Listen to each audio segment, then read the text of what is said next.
Gotas de Misericordia presenta Santa Isabel de Portugal. Nació en 1270. Era hija del rey Pedro III de Aragón, nieta del rey Jaime el Conquistador, bisnieta del emperador Federico II de Alemania. Le pusieron este nombre en honor de su tía abuela Santa Isabel de Hungría. Santa Isabel tuvo la dicha que su familia se esmerara extremadamente en formarla lo mejor posible en su niñez. Desde muy niña tenía una notable inclinación hacia la piedad y un gusto especial por imitar los buenos ejemplos que leía en las vidas de los santos o que observaba en las vidas de las personas buenas. En su casa le enseñaron que si quería en verdad agradar a Dios, debía unir a su oración la mortificación de sus gustos y caprichos y esforzarse por evitar todo aquello que la pudiera inclinar hacia el pecado. Le repetían la frase antigua: tanta mayor libertad de espíritu tendrás, cuanto menos deseos de cosas inútiles o dañosas tengas. Sus educadores le enseñaron que una mortificación muy formativa es acostumbrarse a no comer nada entre horas, o sea, entre comida y comida, y soportar con paciencia que no se cumplan los propios deseos, y esmerarse cada día por no amargarle ni complicarle la vida a los demás. Dicen sus biógrafos que la formidable santidad que demostró más tarde se debe en gran parte a la esmerada educación que ella recibió en su niñez. A los 15 años, ya sus padres la habían casado con el rey de Portugal, Dionisio. Este hombre admiraba las cualidades de tan buena esposa, pero él, por su parte, tenía un genio violento y era bastante infiel en su matrimonio. Llevaba una vida nada santa y bastante escandalosa, lo cual era una continua causa de sufrimientos para la joven reina, quien soportara todo con la más exquisita bondad y heroica paciencia. El rey no era ningún santo, pero dejaba a Isabel plena libertad para dedicarse a la piedad y a obras de caridad.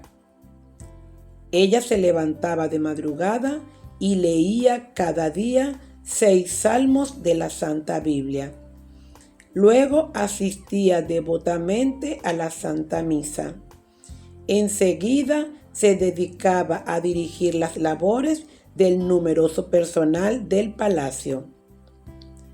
En horas libres se reunía con otras damas a coser y bordar y fabricar vestidos para los pobres. Las tardes las dedicaba a visitar ancianos y enfermos y a socorrer cuanto necesitado encontraba. Hizo construir albergues para indigentes, forasteros y peregrinos.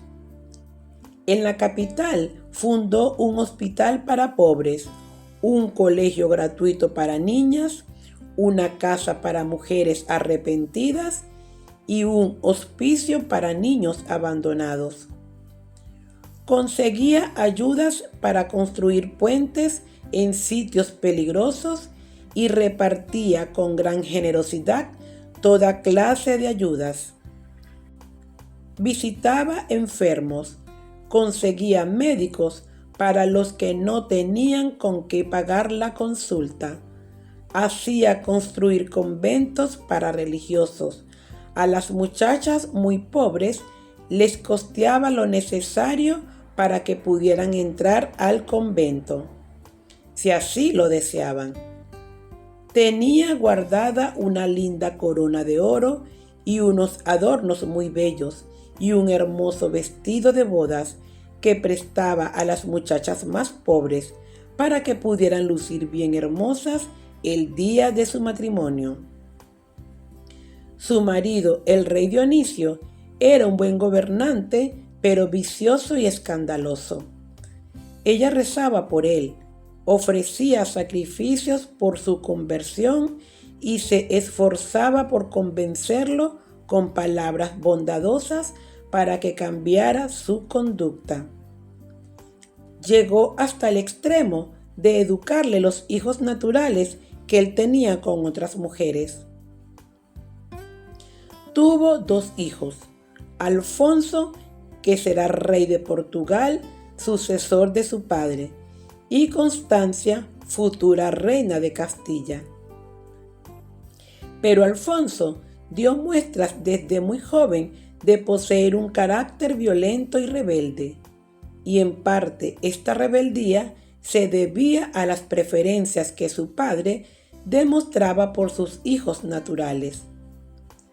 En 2 ocasiones, Alfonso promovió la guerra civil en su país y se declaró contra su propio padre. Isabel trabajó hasta lo increíble con su bondad, su amabilidad y su extraordinaria capacidad de sacrificio y su poder de convicción hasta que obtuvo que el hijo y el papá hicieran las paces. Lo grave era que los partidos políticos hacían todo lo más posible para poder enemistar al rey Dionisio y a su hijo Alfonso. Algunas veces, cuando los ejércitos de su esposo y de su hijo se preparaban para combatirse, ella, vestida de sencilla campesina, atravesaba los campos y se iba hacia donde estaban los guerreros y de rodillas ante el esposo o el hijo les hacía jurarse perdón y obtenía la paz. Son impresionantes las cartas que se conservan de esta reina pacificadora. Escribe a su esposo: como una loba enfurecida a la cual le van a matar a su hijito, lucharé por no dejar que las armas del rey se lancen contra nuestro propio hijo. Pero al mismo tiempo haré que primero me destrocen a mí las armas de los ejércitos de mi hijo antes que ellos disparen contra los seguidores de su padre. Al hijo le escribe: por Santa María la Virgen, te pido que hagas las paces con tu padre.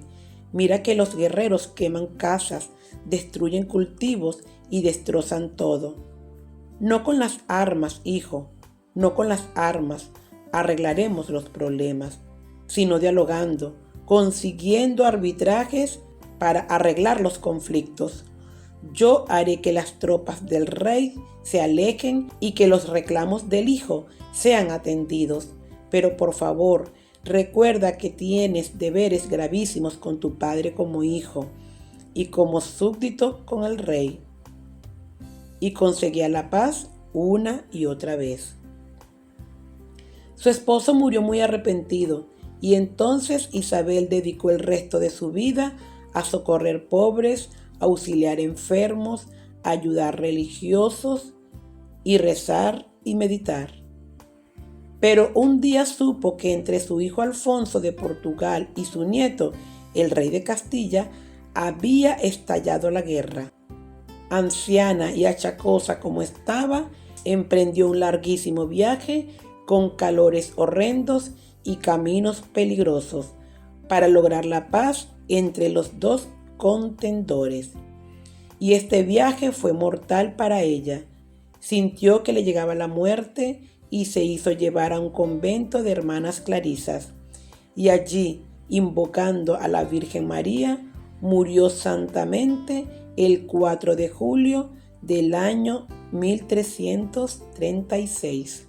Dios bendijo su sepulcro con varios milagros y el sumo pontífice la declaró santa en 1626. Es abogada para los territorios y países donde hay guerras civiles, guerrillas y falta de paz. Que Santa Isabel ruegue por nuestros países y nos consiga la paz que tanto necesitamos. Ayúdame a llegar a más personas. ¿Cómo? Dándome me gusta en la manito arriba. Ah, y no olvides suscribirte y darle a la campanita de notificaciones para que seas uno de los primeros en recibir nuestros hermosos videos.